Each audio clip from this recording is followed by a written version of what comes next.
Hey guys, what's up? It's Rygar the Destroyer, and today we're going to be taking a look at Hera Syndulla from the Star Wars 6-inch Black Series. This is an amazing figure, but before we take a closer look at it, let's go ahead and take a look at its packaging. Here it is, pretty standard for the Black Series here. Nice big window here on the front, and a picture of Hera down here in the corner. And then on the back, of course, there is a brief description. If you'd like to read that, you can go ahead and just pause the video. And then, of course, another image of Hera on the back here. So let's go ahead and get back to the figure itself here. Hera stands at 5 3/4 inches tall. So she's right in scale with all of your Black Series figures. And she does come with one accessory here, and that is her blaster. A lot of great detail on this one and a ton of paintwork, which is really nice to see. They've got 3 separate colors on there, the black, which is molded, and then the silver, and then the kind of gold bronze color on there, which is really nice. And this also fits into her holster down here on her boot.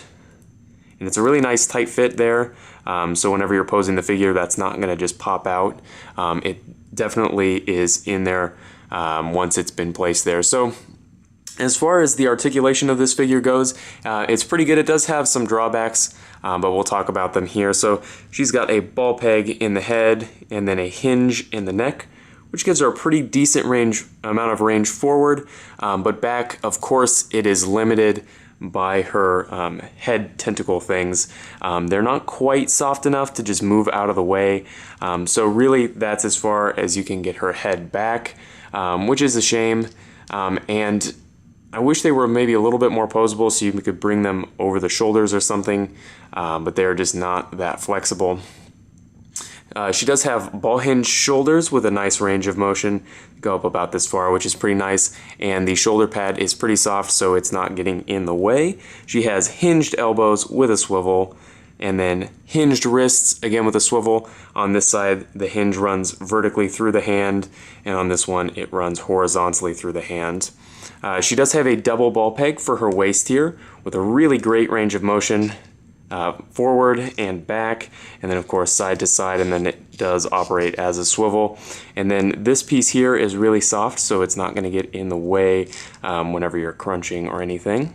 She does have T-jointed hips, which have probably the best range of motion out of any Black Series figure I have, out to the side, and then pretty reasonable forward and back here. There is a thigh swivel, and her suspender, or I don't even know what these are here, these little straps are nice and flexible, so they're not going to get in the way of any posing. She does have double jointed knees with a great range as always, and then there is a hinge in the ankle with a nice range and an ankle rocker. So aside from the somewhat limited articulation in the head and neck, overall the articulation is great, and I'm so happy to add another Rebels character to my collection. So if you guys like the Rebels TV show, or you like Hera, or just the design, I definitely suggest picking up this figure because it's a really nicely done one. So if you have any comments or questions, please leave them down in the comment section below, and I guess I'll see you later.